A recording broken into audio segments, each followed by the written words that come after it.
Praise the lord. ప్రభునందు ప్రియమైన ఎండి Raj EHM YouTube ద్వారా వీక్షిస్తున్న అఖిలాంధ్ర ప్రేక్షకులకు, విశ్వాసులకు ప్రభువైన యేసుక్రీస్తు నామములో మా ప్రత్యేకమైన వందనాలు చెల్లిస్తూ ఉన్నాం. ఈ కార్యక్రమాల ద్వారా మీరు ఎంతో బలపరచబడుతున్నారని మీ ఫోన్ కాల్స్ ద్వారా, మీ కామెంట్స్ ద్వారా తెలియజేస్తున్న విధానం కొరకే మీకు ప్రత్యేకమైన వందనాలు చెల్లిస్తూ ఉన్నాం. అద్భుతమైన సాక్ష్యాలు, దేవుడు మా యొక్క జీవితాల్లో చేసిన కార్యాలను మేము చక్కగా ఈ సాక్ష్యాల రూపంలో మీకు అందిస్తూ ఉన్నాం. అలాగే ఈరోజు ఒక ప్రత్యేకమైన సాక్ష్యాన్ని మీ ముందు మేము ఉంచడానికి ఇష్టపడుతూ ఉన్నాం. మన మధ్యన సహోదరులు లారీ మెకానిక్గా స్టార్ట్ చేసి లారీ డ్రైవర్గా పనిచేస్తూ తర్వాత అనేక ప్రాంతాల్లో తిరిగి తన కుటుంబం యావత్తును దరిదాపులు రమారమి 40 మంది పైగా యేసుప్రభే దేవుడని అంగీకరించి మరి దేవుని మందిరానికి వస్తున్న వాళ్ళ యొక్క కుటుంబం నుంచి బ్రదర్ ఏలియా గారు మన మధ్యన ఉన్నారు. వారిని ఈరోజు మనం సాక్ష్యం ద్వారా ఆయన జీవితంలో యేసుప్రభు ఏం చేశారో తెలుసుకుందాం. బ్రదర్ ఏలియా గారు, మీకు వందనాలండి. Praise Lord. God bless you. దేవుడు మీ జీవితాల్లో ఎన్నో అద్భుతమైన కార్యాలు చేశారని మేము విన్నాం. అయితే మీ సాక్ష్యం ద్వారా మా ప్రేక్షకులకు మీరందరూ వివరించాలని హృదయపూర్వకంగా కోరుకుంటున్నాం. అసలు మీ బాల్య జీవితం ఎలా గడిచింది? మీరు యేసుప్రభుని నమ్మకం ముందు మీ జీవితం ఏంటో మాకు ప్రేక్షకులకి క్లుప్తంగా వివరిస్తారా? అలాగే వివరిస్తానంటే, అయితే నేను 1954 పుట్టాను. మరి అలా చదువుకున్నాం. మరి 9th క్లాస్లోకి వచ్చాను. 9th క్లాస్లో ఒకటి పబ్లిక్ రాసాం, కామన్. ఆ రాసిన తర్వాత మరి 9వ తరగతిలో వచ్చేటికి మా అమ్మగారు ఇంజనీర్ అయితే చదివించాలని మరి కాంపోజిట్ తీసుకోమని అన్నారు. అది ఆ కాంపోజిట్ నాకు ఎక్కలేదు. ఇంజనీర్గా చేయడం కూడా నాకు ఇష్టం లేదు. అయితే అవి నాకు బుర్రకు ఎక్కక నేను చదవడం మానేస్తాను అన్నాను. అని చేసినప్పుడు ఆలోచించి మరి ఏం చేద్దాం అనుకుంటున్నారా అని అంది. అంటే షెడ్లో ఏదో మెకానిజం నేర్చుకుంటానని చెప్పి షెడ్లోకి వెళ్ళిపోయాను. మెకానిజం నేర్చుకున్నాను. అలా 3 సంవత్సరాలు నేర్చుకున్నాను. నేర్చుకుంటే అప్పుడు 10 రూపాయలు చేద్దాం కానీ 60 రూపాయలు చేద్దాం 3 సంవత్సరాలకు అయింది. రోజుకి అద్దన బేట ఇచ్చేవారు, లారీ వాళ్ళు డబ్బు ఇచ్చేవారు, చక్కగా పని చేసేవాడిని. మరి ఎంతో ఇంట్రెస్ట్గా పని నేర్చుకున్నాను. మరి బెజవాడ ఇంకా వ్యాన్లు కూడా నేనే బిగించేవాడిని, చేసేవాడిని, లారీలు చేసేవాడిని. వాళ్ళు ప్రజెంట్గా ఒక సిజర్ లైట్ కూడా ఇచ్చారు. అప్పటికి ఏంటంటే ఆనపోదలే కాల్చేవాళ్ళని సిగరెట్లోకి వచ్చేసాం, మోటార్ ఫీల్డ్ కాబట్టి. మరి సిగరెట్లే కాల్చుకోవచ్చు కదా అని తీసుకున్నాను. మరి ముందు రోజు లారీ పని చేసాను. తర్వాత మరి వ్యాన్ కూడా స్టీరింగ్ పిలిచి ట్రైల్ వేసుకొని వచ్చి ఆ లైట్లో పెట్రోల్ వేసుకున్నాను. తుడితిగానే ఎలగదు అసలు. అయితే నిద్రకాలంలో బట్టన మీద చేయలిపోయి వెలిగింది. మరి ఇంజిన్ బల్ల కింద 3 పెట్రోల్ టీన్లు ఉన్నాయి 5 లీటర్లో. మరి 5 లీటర్లు ఉంటే అవన్నీ కాలిపోతున్నాయి. వాటి నుంచి ఫైర్ అయిపోయింది. మరి చేతులు కాలిపోతున్నాయి. అటు ఇటు పరిగెడతా ఫోర్మెన్కి చెప్పనమాట. నాకు ఇష్టం ఎలాగా అన్నాను. ఇదంతా తగలాడిపోతుంటాడికి గబగబా వచ్చి ఒకటిని ఇసురుతున్నాడు. నేను అటు ఇటు పరిగెడుతున్నాను అనమాట. ఎందుకంటే చేతులు బొబ్బలో రావడం, ఊడిపోవడం అన్నీ అయిపోయినాయి. మరి పరిగెడతా ఉంటే ఒక డబ్బా వచ్చి నా మీద పడిపోయింది. మరి ఆ డంకాలు కంప్లీట్ కాలిపోయింది తొడలోంచి. అటు ఇటు దొర్లేను. మరి ఆ తర్వాత త్వరపోయింది. హాస్పిటల్ తీసుకెళ్ళారు. కేసు చేయనన్నారు. మరి చేయనంటే బలవంతాన్ని ఎలా ఉంటే అలా ఉంటుంది అని చేయమన్నారు. అలా హాస్పిటల్లో నా జీవితం 60 రోజులు గడపవలసి వచ్చింది. ఈ లోపల చర్మం 3 మాటలు తీశారు 10 రోజుల్లోనే. మరి ఎంతో ధనం ఖర్చు అయింది. మరి ఈ కోళ్ళారం మరి ఓపెన్ అవ్వక చాక్క మరి కాల్ రాదన్నారు, ఆపరేషన్ చేయాలన్నారు. వద్దన్న నీ కాల్ సాగేస్తాను. అక్కడ ఉన్న ఐరన్ కడ్డీ ఉంటే పైన పట్టుకొని ఆలాడిపోండి. కాలు కర్రట్టుకొని నడిచి పొజిషన్లోకి వచ్చిందండి. తర్వాత ఇంటికి తీసుకొచ్చేటికి 60 రోజులు పూర్తయింది. ఆ 10 రోజులు ఆగి మళ్ళీ చెడు దగ్గరికి వెళ్ళి ఆ స్టూల్ వేసుకొని పని చేసేవాడిని. ఎందుకంటే ఓనర్లు అందరూ అడిగేవారు మరి చక్కగా పని చేస్తున్నామని. ఆయన రావాలి, అబ్బాయి రావాలి, కుర్రాడు చాలా బాగా చేస్తాడని. మరి అలా పని చేస్తా ఉన్న టైంలో ఆ స్టూల్ వేసుకొని కుర్చీలు వేసుకొని పని చేస్తున్నారని షెడ్లో మరి మా అన్నయ్య గారు వచ్చాడు. ఆయన అన్నాడు. అనేటప్పటికి ఇద్దరికి మాట వచ్చింది. ఇంక నేను షెడ్లో పని చేయనని బయటకు వచ్చేసాను అనమాట. అంటే బయటకు వచ్చేసి ఇప్పటికి ఇంకేం చేయాలి. అప్పుడు లారీ మీద గ్యాస్ బండ్ మీద క్లీనర్గా ప్రవేశించినప్పుడు 60 రూపాయలు చేస్తాం, 10 రూపాయల వేటకి. అయితే మీ జీవితంలో బాల్యం నుంచే ఎన్నో కష్టాలు అనుభవించారన్నమాట. ఎందుకంటే మరి మెకానిక్గా స్టార్ట్ చేసిన మీ జీవితం ఆ తర్వాత ఫైర్ యాక్సిడెంట్ అవ్వడం, అలాగా మీ యొక్క తొడ కాలిపోవడం, ఎన్నో భయంకరమైన స్థితి నుంచి అప్పుడే మీరు కష్టం నుంచి బయటపడ్డారు. అయితే తర్వాత రాను రాను లారీ డ్రైవింగ్ నేర్చుకొని లారీ మీద వెళ్ళారు. లారీ మీద వెళ్తుండగా మరి మీ జీవితంలో యేసుప్రభుని నమ్ముకోవడానికి బలమైన కారణాలు మా ప్రేక్షకులకు వివరిస్తారా? అసలు ఈ దేవుణ్ణి ఎటకారించేవాడిని అనమాట. బైబిల్ పట్టుకున్న వాళ్ళని, మరి సువార్త చేసే వాళ్ళని, మెసేజ్లు చేసి ఈ పాటలు పాడుకుంటూ వెళ్తూ ఉంటే వాళ్ళందరినీ కూడా తిట్టివాడిని అనమాట అండి. ఈ తిట్టి ప్రదేశంలో చాలా గ్రెడ్జ్గా ఉండేవాడిని. మేము అన్యులు కాబట్టి మేము అందరం కూడా మరి ఏంటంటే అందరూ కూడా అక్కపక్క నవ్వుతూ ఉండేవారు, పాటలు పాడుతూ ఉండేవారు. ఈ దేవుణ్ణి నేను ఎటకారంగా తిట్టివాడిని. రెండోది బైబిల్ పట్టుకొని వెళ్ళేవాళ్ళు కూడా అనేక మాటలు గసిరివాడిని అనమాట అండి.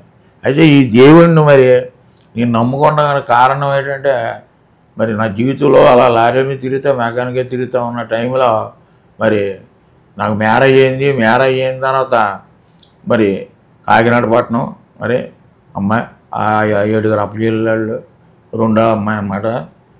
మా అమ్మగారు నేను వెళ్ళి కాయలు చేసుకొని వచ్చాం. మా కట్నం వద్దాను, మామూలుగా పెళ్లి చేసుకుంటాను, ఎవరి ఖర్చు రాలే అన్నాం. అయితే ఏమీ పెట్టకపోతే బాగోలేదు అని చెప్పి మా అమ్మగారు కొంత డబ్బుకి బంగారం మనమే కొనేసి పెట్టేద్దామని అన్నారు. మరి 77 మరి మార్చి 9వ తారీఖున మరి మ్యారేజ్ అయిందండి. మరి మ్యారేజ్ అయిన తర్వాత మరి రాజమండ్రి తిరిగారు. కాకినాడ నుంచి రాజమండ్రి తిరిగి వచ్చాం. మరి అన్నీ కూడా ఏంటంటే నేను ఎంతో మంచిగా అనుకునేవారు. నువ్వు మంచిగానే కాదు, నా పేరు రామకృష్ణ అన్నదే ఇంట్లోంచి వచ్చినప్పుడు రాముడిగా, బయటకు వచ్చినప్పుడు కృష్ణుడిగా ఉండేవాడిని. ఈ మోటార్ ఫీల్డ్లో అనేక రకాలుగా అలవాట్లు అనమాట. చీరలు కాల్చివ్వండి, మరి మందులు తాగివ్వండి, కళ్ళు తాగివ్వండి, సారా ఇవన్నీ కలిపి. ఎందుకంటే ఏజెన్సీల్లో నేను పనిచేశాను 3 సంవత్సరాలు. ఏజెన్సీల్లో పెద్ద కంపెనీ మెకానిక్కి వెళ్ళాను. అప్పుడు ఎంతో జీతం ఇచ్చారు. అక్కడ కూడా చిన్న ప్రాబ్లం వచ్చి మరి ఇక్కడికి రావడం జరిగిపోయింది. వచ్చిన తర్వాత లారీ మీద క్లీనర్కి వెళ్ళాను అనమాట. అక్కడ కూడా చేసింది ఏంటంటే పటేల్ గారు అమ్మాయిని ప్రేమించాను అనమాట. పెళ్ళి అవ్వకముందు ఆ అమ్మాయి కూడా నన్ను ప్రేమించింది. మరి ఆ పెళ్లి చేసేద్దామని ఈ పటేల్ వారం రోజులు పెళ్లి చేద్దాం అనుకున్నాడు. ఈ లోపల మా వాన్నగారు అడవిలోకి వెళ్తాడికి ఈ బాట పనులు చేసి నాగేశ్వరరావు ఏమన్నాడంటే వీడు కొమ్మ చేసినట్టు ఉన్నాడు, వీడు ఎలాగైనా పటేల్ కూర్చొని ప్రేమించాడు, ఆడు 7 రోజులు పెళ్లి చేస్తాడంట, 10 ఎకరాల పొలం ఇచ్చేస్తాడంట, ట్రాక్టర్ కొనేస్తాడంట, ఊహించి చెప్పేస్తున్నాడు. అయితే చాలా గొడవలు వచ్చేటట్టు ఉన్నాయని అతనితో అన్నాడు అనమాట. అనేటప్పటికి ఇంకా అతను ఈ అడవిలోకి వెళ్ళి అన్ని 4 మూలలు చూసుకుంటూ మానేసి ముందుగా డైరెక్ట్ మళ్ళీ కొంట వచ్చేసి మా కంబావ దగ్గరకు వచ్చి నన్ను కేకేసి నువ్వు రాత్రి బట్టలు వేసి చదివేసుకో అన్నాడు. మరి బట్టలు వేసుకొని చదివేసుకున్న తర్వాత కాకినాడ కొంట నుంచి మరి రాయమండ్రి తీసుకొచ్చి చెప్పాడు. అప్పుడు లారీ మీద పని చేసేవాడిని. మన అలవాట్లు మామూలుగా ఉండి మరి అలా ఇంక మా అమ్మ పెళ్లి చేసేలాగా ఉంది. కాకినాడ సంబంధం ఖాయం అయిపోయింది, మ్యారేజ్ చేసుకున్నాను. మరి కాకినాడ వచ్చేసామండి. అయితే డబ్బు ఇంత అంతా కాదు కానీ చాలా డబ్బు వచ్చేది. ఆ రోజుల్లోనే చాలా 10 రూపాయలు పట్టుకుంటే ఎన్నో సామాన్లు కొనుక్కోవచ్చు అనమాట. అలా మందు బాటలు కూడా 30 రూపాయలు, వీరి బాటలు 8 రూపాయలు. ఈ నెసాలు సరిపోతే మరి కళ్ళు, సారా, నిద్ర మాత్రం కలిపి ఇనుగురేసి అవి చేసుకునేవాడిని. కానీ మా అత్తగారి ఇంట్లో నేను తాగుడు అలవాటు లేనివాడిని, మంచివాడిని. కానీ ఒకటి నా భార్య కూడా మరి లెక్క ప్రకారం చెప్పాలంటే పెద్దగా నన్ను అర్థం చేసుకోలేదు, గుర్తుపట్టలేదు అన్నమాట. ఈ అలవాట్లలో దూరంగా డిస్టెన్స్గా మేకప్ చేసేవాడు అనమాట. అలాగా ఉంటా ఉండగా మన అలవాట్లు ఇవన్నీ కూడా ఎక్కువైపోయినాయి. అనేక రకాలుగా మరి ఈ రత్న బాబా జరత కిల్లీలు కూడా చాలా నలివాడిని. కిల్స్ బ్లాక్ కింగ్ సైజ్ రోజుకి ఇంచుమించుగా 5 పెట్లు కాల్చేవాడిని. లంక చుట్టలు ఇవన్నీ కాల్చి అమలాపురం రాజుల మధ్యలోనే 18 సంవత్సరాలు ఏకగ్రీవంగానే కష్టపడ్డానండి. అయితే డబ్బు సంపాదించుకున్నాను కానీ ప్రాణానికి సుఖం లేదు, శాంతి లేదు. ఖర్చు పెట్టుకున్నాం, మళ్ళీ అనవసరంగా ఈ డబ్బు అంతా పాడు చేయడం, ఈ రకంగా చేసేదేమన్నమాట అండి. అయితే అప్పటికి అంత ఈ రకంగా నలుగుతూ ఉన్నా మా అమ్మ అనేది ఏమనేది అంటే ఒరే కొంచెం నువ్వు దేవుణ్ణి నమ్ముకుంటే బాగుంటుందని నువ్వు చెప్పేవాళ్ళే అన్నాను. ఇప్పుడు అలా కాదండి, దేవుణ్ణి నమ్ముకోవడానికి కాదు కానీ ముందు ఈ వ్యసనాలు మీకు అభినయాయి ఎవరైనా మీకు అలవాటు చేశారా? అంటే మీకు త్రాగుడు అలవాటు ఉందన్నారు, ఈ యొక్క పానపరాకులు లేకపోతే ఈ జరద లేకపోతే సారా ఇవన్నీ కూడా మీగా అలవాటు అయినాయా? అంటే మోటార్ ఫీల్డ్ వాళ్ళు అలవాటు అయినాయా, లేకపోతే ఎవరైనా మీకు అలవాటు చేశారా? నాకు ఎవరు అలవాటు చేయలేదు కానీ అంటే మోటార్ ఫీల్డ్లో అందరూ కూడా తాగి మామూలుగా సిగరెట్లు కాల్చి మందు తాగడం ఇవన్నీ చూసి ఎవరు నన్ను ప్రత్యేకంగా మీ తాగు చెందు అని మాత్రం అనలేదు. వాళ్ళని బట్టే వాళ్ళని చూసి ఫీల్డ్ ఎలా ఉంటుందిలే అని చెప్పేసి మరొకసారిగా నుంచి మొదలెట్టాను. అదే ఎక్కువ అయిపోయింది నా జీవితంలో. అయితే ఈ వ్యసనాల నుంచి మిమ్మల్ని బయటపడడానికి లేదా యేసుప్రభుని నమ్ముకోవడానికి బలమైన కారణాలు మా ప్రేక్షకులు వివరిస్తారా? బలమైన కారణం ఉందండి. ఎందుకంటే ఈ కారణాలు ఉన్నాయి కాబట్టి ఈ దేవుడిని వివరించడానికి సాక్ష్యం చెప్పడానికి ముందుకు వస్తాను. మరి అలాగే నాకు నా భార్యకి మా ఇద్దరికి పెళ్ళి అయిన తర్వాత ఇద్దరు ఫస్ట్ అమ్మాయి పుట్టింది, తర్వాత అబ్బాయి ఇద్దరు పుట్టారు. అప్పుడు మా ఇంతకంటే డబ్బు ఎక్కువ సంపాదించేసేలే ఇంకా తాగి వచ్చి అనేసి దుబాయ్ వెళ్ళిపోదాం కదా అని చెప్పి మన సౌత్ కంట్రీలకి వెళ్ళాలని చెప్పేసి అలా మెకానిక్ ఉద్యోగం ఉంది కదా, డ్రైవింగ్ ఉంది కదా అన్న లెక్కలు అది కూడా ట్రై చేశాను. ఆ ట్రై చేసి టైంలోనే ఏంటంటే మెదడు వ్యాధి వచ్చి మా రెండో అబ్బాయి చనిపోయాడు వీసాలు వచ్చేటప్పటికి. మరి వీసా వచ్చే టైంకి ఆ రకం జరిగితే ఇంకా డబ్బు ఎవడ సంపాదించాలి ఎందులే అని చెప్పేసి కొడుకే చనిపోయాడు కదా అని చెప్పేసి అది విరమించుకున్నాను. పాస్పోర్ట్లో చేసుకోండి, అది కూడా ఇంకోళ్ళకి అప్ చెప్పేసి మీరు చేసుకోండి అన్నాను. మళ్ళీ యథావిధిగా డ్రైవింగ్కే మరి తిరుగుతున్నాం. కానీ వ్యసనాలు ఏ పొజిషన్లో కూడా మారలేదు. ఓ పక్కన నా భార్య చెప్తూ ఉండేది, నా తల్లి చెప్తూ ఉండేది, మా అత్తగారు వాళ్ళు చెప్పేవారు, మా మాయ చెప్పేవాడు, ఎందుకు ఇంత డబ్బు సంపాదిస్తున్నావు, శుభ్రంగా ఇల్లులు కొనుక్కోవచ్చు కదా, పొలాలు కొనుక్కోవచ్చు. మరి నిజమేనండి పొలం కొనాలని అనుకుంటున్నాను అనేవాడిని, ఎటకారంగా మన నవ్వేసి ఊరుకునేవాడిని. అప్పుడు ఆ టైంలో 5,000 ఎకరం, 10,000 ఎడితే ఇల్లు, 3 గదులు 4 గదులు కొన్ని పోర్షన్లు ఇల్లు వచ్చి ఏది కూడా ఎవరు చెప్పినా కూడా నా అమ్మ నాకు నచ్చిన ప్రకారంగానే నేను చేసుకుంటూ వెళ్ళిపోయేవాడిని. కానీ డ్రైవింగ్ విషయంలో తాగి తోలినా ఏం చెందినా కూడా అందరూ కూడా వానలు కూడా క్యారెట్ భోజనం తీసుకొచ్చి మందు ఆఫ్ బాటిల్ ఇచ్చి మీరు ఫలానా చోటకి వెళ్ళినా అలా అలవాటు చేయండి అనేవారు. నేను తిరిగింది కూడా చాలా ఊర్లన్నీ తిరిగాను. ఇటు భద్రాచలం చుట్టూ తిరిగాను, మరి ఎల్లందయ్య తిరిగాను, పాలవంచ, దొంపేట, రాయి చుట్టూ, పాడేరు, మరి అలా మారేడుమిల్లి BC1 BC2 తిరిగి మొత్తం ఘాటీలన్నీ తిరిగానండి. అది బొంబాయిగాడు కూడా తిరిగాను. ఇవన్నీ మంచి ప్రాయంగా దింపించుకోండి. దేంతోనే మామూలుగా అన్యుడిగానే మందు తాగుతూ ధైర్యంగా దింపేవాడిని. మరి అలా తాగుతూ దింపినప్పుడు కూడా ఎటువంటి ప్రాబ్లం ఏం లేదు. కానీ అయితే ఒక రకంగా ఏదో ఒక బీచి వెనక్కి లాగుతూ ఉండేది. చేసేది తప్పు అన్న లెక్క ఉండేది కానీ అన్న లెక్కల్లో నేను నెగ్లెక్ట్ చేసేవాడిని కాదనమాట. ఆ నెగ్లెక్ట్ చేయకుండా నిలబడినవాడిని. మరి ఇవన్నీ తిరగని ఊర్లే, తిరగని రాష్ట్రాలు ఏమీ లేవు. నా భార్య చెప్పినా ఎవరు చెప్పినా నేను వినిపించుకోలేదు. కానీ అయితే నాకు టైంలో ఏమైందంటే ఈ లారీలు కూడా మెకానిక్ కాబట్టి బళ్ళు మెయింటైన్ చేయడానికి మరి కాకినాడ కొన్నాళ్ళు రావాల్సి వచ్చింది. కొన్ని సంవత్సరాల తర్వాత మళ్ళీ రాజమండ్రి వెళ్ళవలసి వచ్చింది. అక్కడ బళ్ళు మరి నేనే మెయింటైన్ చేసుకుని 3 లారీలు. మరి ఆ టైంలో మరి అక్కడికి వెళ్ళి అక్కడ ఉండవలసి వచ్చింది. జీతాలు డబల్ జీతాలు ఇచ్చేవారు, కావాల్సిన డబ్బు ఇచ్చేవారు, ఇవన్నీ చేసేవారు. సుఖం చాలా పెరిగిపోయింది, అలవాట్లు పెరిగిపోయి ఈ రకంగా ఆరోగ్యం మనం ఏమవుతుందని కూడా ఆలోచించుకోకుండా ఉండేవాడిని.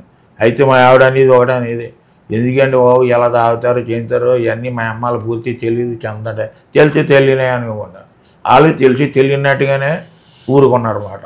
మరి అలాగే ఒక రోజు ఏమైందంటే మా చెల్లి సంబంధం మా పెద్ద అమ్మగారు అమ్మాయికి మా చెల్లికి విజయవాడలో మరి మ్యారేజ్ చేయాలని నిర్ణయించుకున్నారు. అయితే నేను ఇక్కడ 3 లారీలు తిరగడం వల్ల ఏమైందంటే వచ్చే పెళ్లి గురించి చేయండి, నేను వచ్చేస్తాను ఈ లోపల, తర్వాత విజయవాడ వెళ్ళొచ్చాను. మరి నేనేమో లారీ వేసుకెళ్ళిపోయాను. 2 లారీ డ్రైవర్లు పెట్టి ఆ బళ్ళు పంపించేశాను. మరి 2 రోజులు డ్యూటీ చేసేటోడికి మా చెల్లిని పెళ్లి కూతురు చేయడానికి తీసుకొచ్చారు. మరి తీసుకొస్తే పెళ్లి కూతురు చేస్తూ ఉండగానే మా ఆవిడ ముఖం తిరిగి పడిపోయింది. పక్కింటి ఆవిడ ఉంది, ఆ బాబు మీ మట్టుకు మీరు వెళ్ళిపోతున్నారు లారీల మీద, ఈవిడ చూస్తేనేమో పక్కన ఇలాగా జ్వరంతో పడుతుంది. నేను 2 రోజులు బట్టి ఎలాగే ఉన్నది. ఇదిగో మళ్ళీ ముఖం తీరి పడిపోవడం కారణం ఏంటో తెలియదు అంటే అప్పటికే కళ్ళు తేలాల్సింది. మరి అక్కడ కోరుకొండ రోజులో మరి హాస్పిటల్కి తీసుకెళ్ళాను. అక్కడ భారప్రసాద్ గారికి తీసుకెళ్ళేటప్పటికే అప్పటికే కోమాలోకి వెళ్ళిపోయింది అనమాట. అప్పుడు కోమలో వెళ్ళిపోతే డాక్టర్ని పట్టుకొని నేను వాళ్ళు పట్టుకుంటే అప్పుడే 3 రోజులతో పని వచ్చింది. మన భార్య ఏమైపోతుంది చెందుతుంది అన్న లెక్కల్లో ఉన్నా. ఎందుకంటే అసలుగా ఒక బిడ్డ మన ఎదరబాబు దీంట్లో చనిపోయాడు, ఇంకొన్నది అమ్మాయి ఒక అబ్బాయి. అయితే ఒక రకంగా ఇన్ని రకాలుగా ఇదైంది. ఇప్పుడు ఈవిడైపోతే పిల్లలు ఎవరు చూస్తారు, చెందుతారు, నేను దిక్కులేని అయిపోతాను, డబ్బు ఉంటుంది, సుఖమే ఉంటుంది అని చెప్పేసి డాక్టర్ని ఎంత మరి ప్రయాసపెట్టి అడిగినా హైదరాబాద్ తీసుకెళ్ళాలన్నారు. రూట్లు కూడా బ్లాక్ అయిపోయినాయి. మరి బ్లాక్ అయిపోయినప్పుడు నేను తీసుకెళ్ళలేనని 10,000 రూపాయలు మ్యారేజ్కి అయ్యి వెళ్దామని పెట్టుకున్నాను బీరువాలో. ఆ 10,000 మరి తీసి డాక్టర్ చేతిలో పెట్టేసి మీరు ఎలాగైనా బతికించాలి అన్నాను. అంటే అబ్బాయి నేనేం చేయలేనండి, అలాగేమైనా బతికించేటట్టయితే కాగితం మీద సంతకం పెట్టించుకుంటాను కదా, నాకు నమ్మకం లేదండి అన్నాడు. అయితే నాకు అప్పుడు స్ట్రైక్ అయిందండి. ఏంటంటే దేవుడు నమ్ముకున్న వాళ్ళు మరి పాస్టర్లు వాళ్ళందరూ కూడా తెలుసున్న వాళ్ళు కూడా మన ఇంటికి వచ్చేవారు, మీటింగ్లకు వెళ్ళేవారు. మరి ఎండి రాజు గారు కూడా మన చుట్టాలే కదా, అందరూ కూడా మరి మీటింగ్లకు వెళ్తా కూడా మన ఇంటికి వచ్చేవారు అని చెప్పేసి యోచించి అప్పుడు ఆలోచించి ఇంకేం లేదా అని మోకరించి ప్రార్థన చేసుకున్నాను.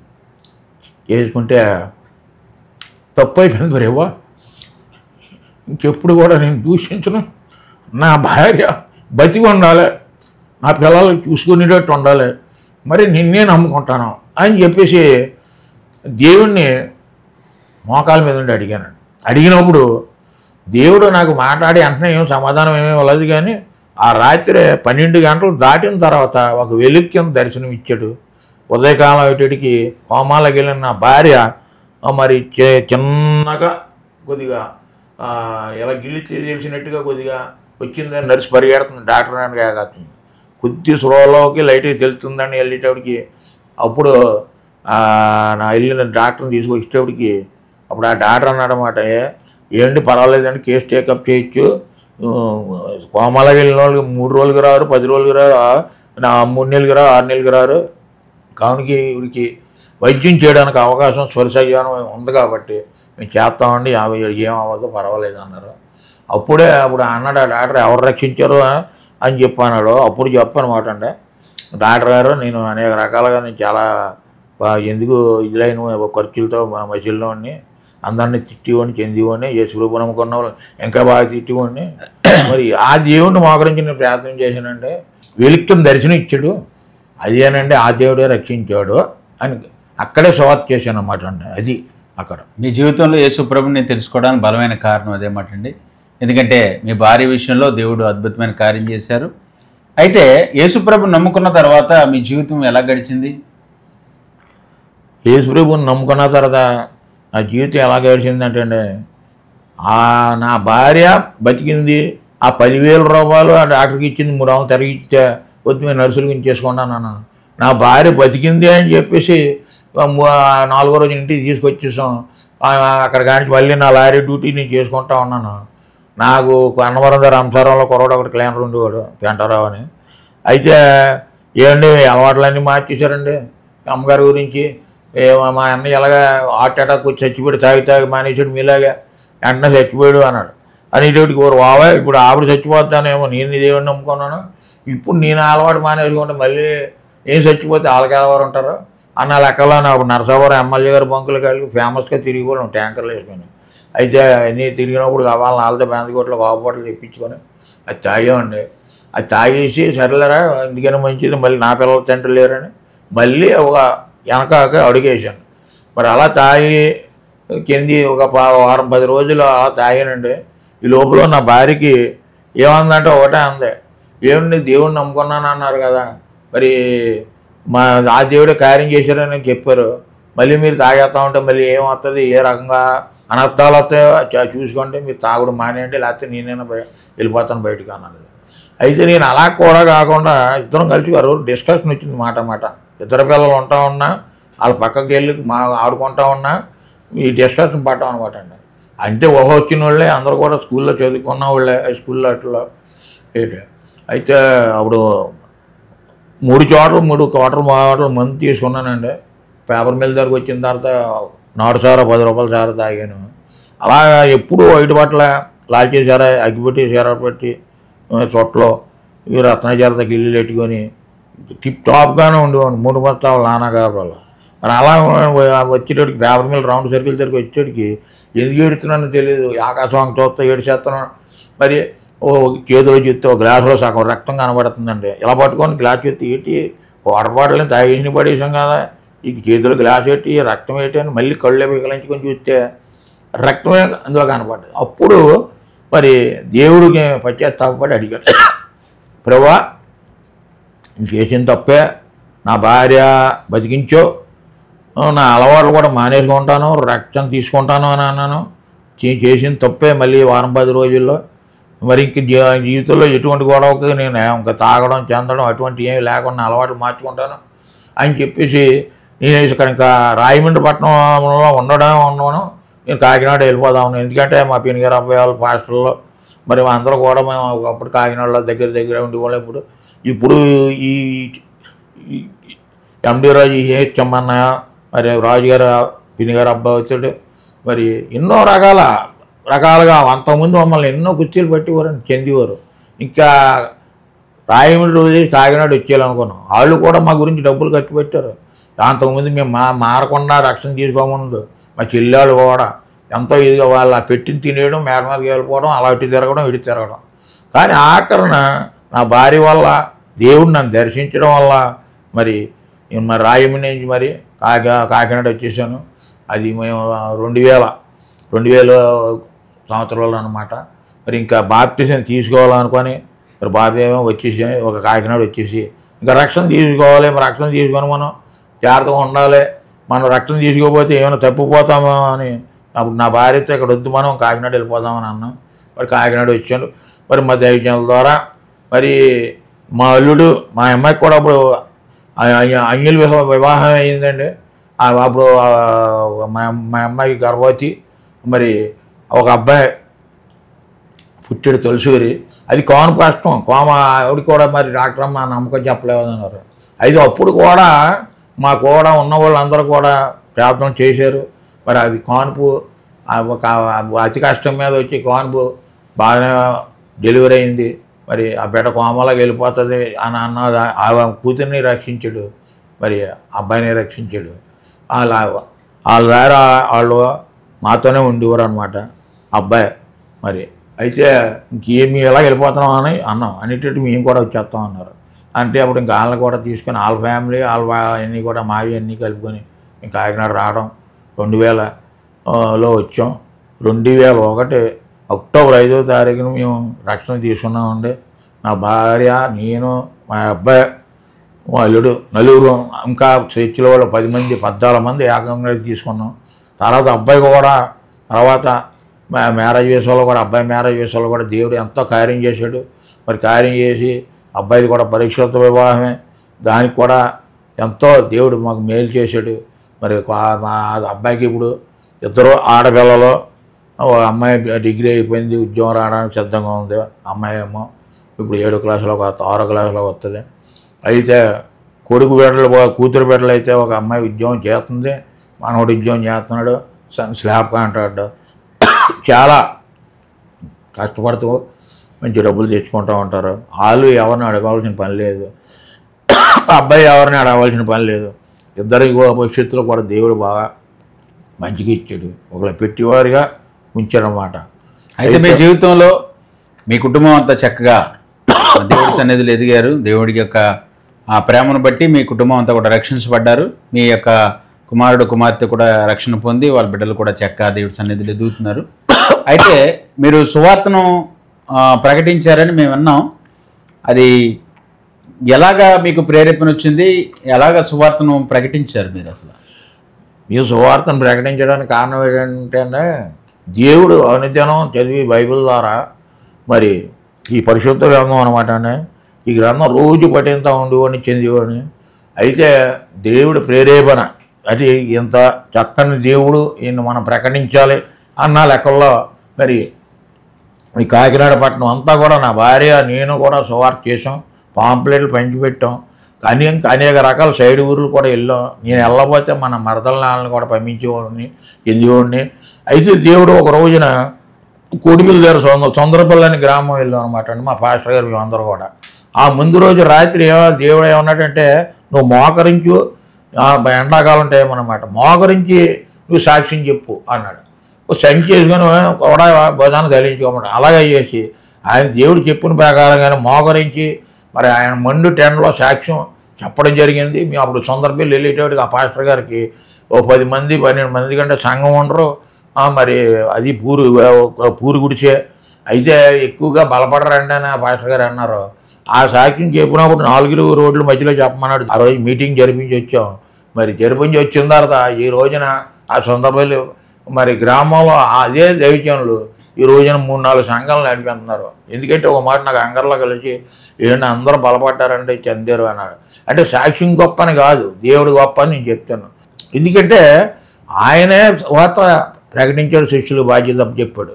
మరి మనకి మన సంఘాల ద్వారా మన దైవజనుల ద్వారా మనం మరి సువార్తను ప్రకటించాలి అన్న ఒక తృష్ణ. మరి మంచిదండి.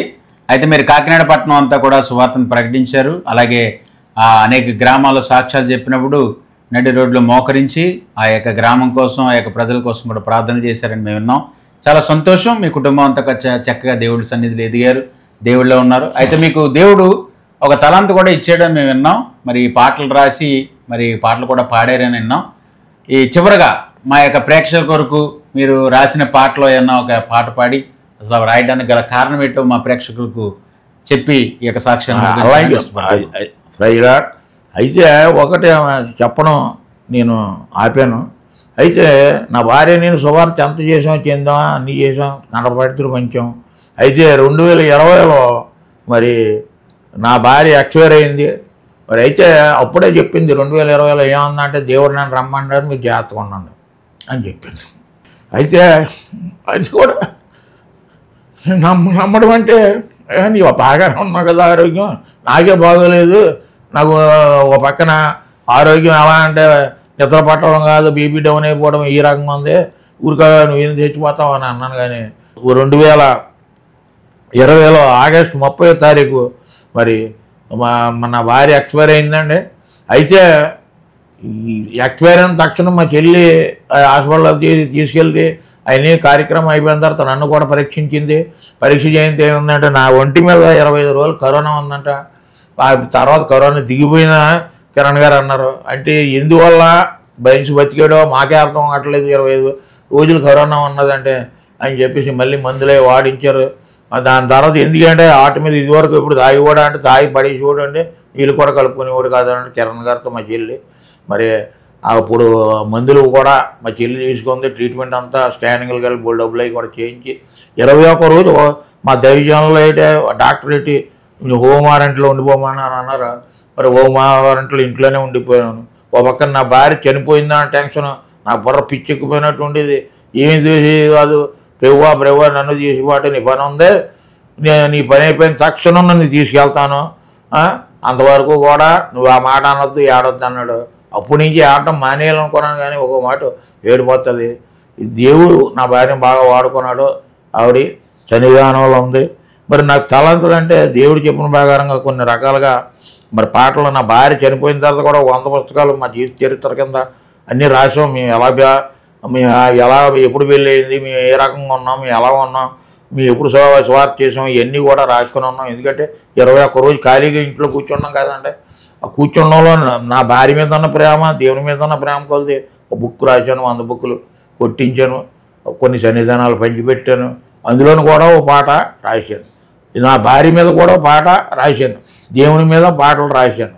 ఇవన్నీ తలాంతులు ఇస్తాడు. అయితే ఒకటే నువ్వు ఇటు కదలొద్దు అంటే దేవుడు ఎలా చెప్తే అలా చేస్తాను. ఈ రోజున ఒకప్పుడు దేవుని నమ్మేవాడిని కాదు, చేసేవాడిని కాదు.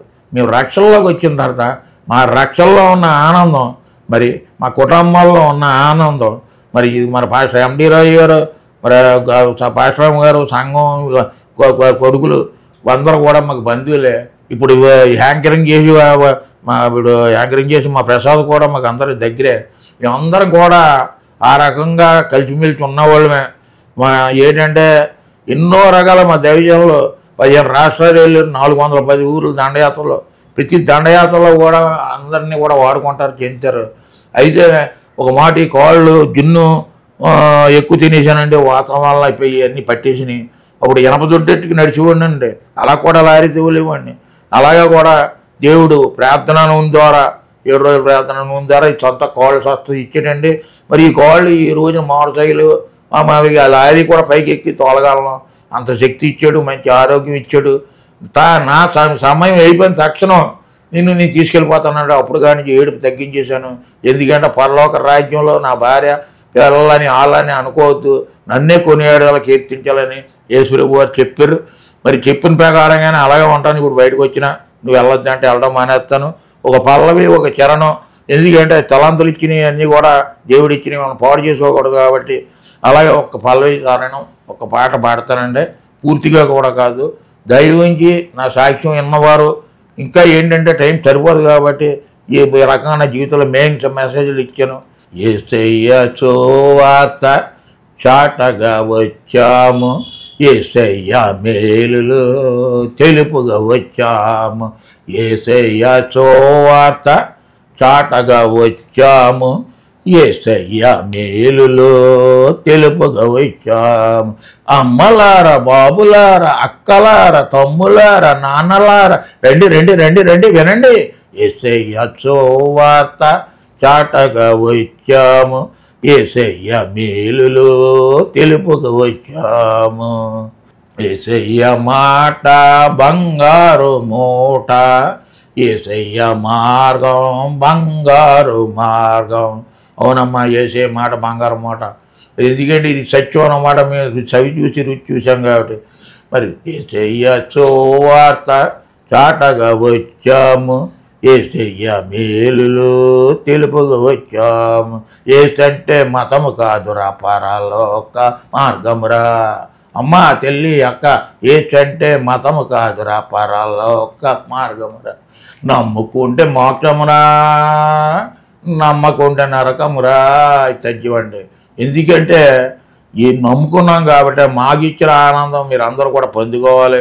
మన దేశాల్లో మారుమూలలో అన్ని చోట్ల కూడా మీరు నమ్ముకొని యేసు నిజరక్షకుడిగా గుర్తించాలి. యేసు అంటే మతము కాదు మార్గం. మతాల గురించి యేసుప్రభు వారు చెప్పలేదు. ఒక మంచి మార్గం మన అలవాట్లు మార్చడానికి, మన నడవడికి మార్చడానికి, మనల్ని స్వస్థపరచడానికి. నాకు మంచి ఆరోగ్యం ఇచ్చి కళ్ళు కూడా ఆపరేషన్ చేసి అన్నీ కరెక్ట్ చేశాడు. ఈ కాళ్ళలో కూడా శక్తినిచ్చాడు. ఇప్పుడు ఎక్కడైనా సువార్త ఉన్నదంటే కారులో వెళ్ళే ఒక ఇది 2 వెళ్తే ఇష్టం కాదు నాకు. కానీ నా మోటార్ సైకిల్ వేసుకొని వెళ్ళిపోతాను. నా మోటార్ సైకిల్ చూస్తే మీరే వెళ్ళిపోతారు. ఆ మోటార్ సైకిల్ పెట్రోల్ కొట్టించుకొని మరి 60 కిలోమీటర్ల లోపల 50 కిలోమీటర్లో మరి వెళ్ళి మరి సువార్త చేసి ప్రతి ఇంటికి పాంప్లెట్లు పంచి వస్తామండి. మరి ఈ కొద్ది మాటలో దేవుడు దీవించను కాక. Praise the Lord. చక్కగా మరి ఈ యొక్క సాక్ష్యాన్ని మీరు విన్నారని మేము ఆశిస్తూ ఉన్నాం. ఈ సాక్ష్యం ద్వారా ఇంకా మీరు బలపరచబడాలని, మీ యొక్క కామెంట్స్ ద్వారా మాకు తెలియపరచబడాలని పూర్తి సాక్ష్యాన్ని మీ ముందు మేము ఉంచాం. ఇంకా ఈ యొక్క సాక్ష్యాలను మీరు బలపరచబడాలంటే మా యొక్క EHM ఎండి రాజ్ EHM యూట్యూబ్ ఛానల్ని సబ్స్క్రైబ్ చేయండి, షేర్ చేయండి, అనేకులకు ఈ కార్యక్రమాన్ని పొందండి. ఇప్పటి వరకు వీక్షించిన మీ అందరికీ కూడా ప్రభు యేసుక్రీస్తు నామములో మా ప్రత్యేకమైన వందనాలు తెలియజేస్తూ మీ అందరికీ సెలవు తీసుకుంటున్నాం. Thank you.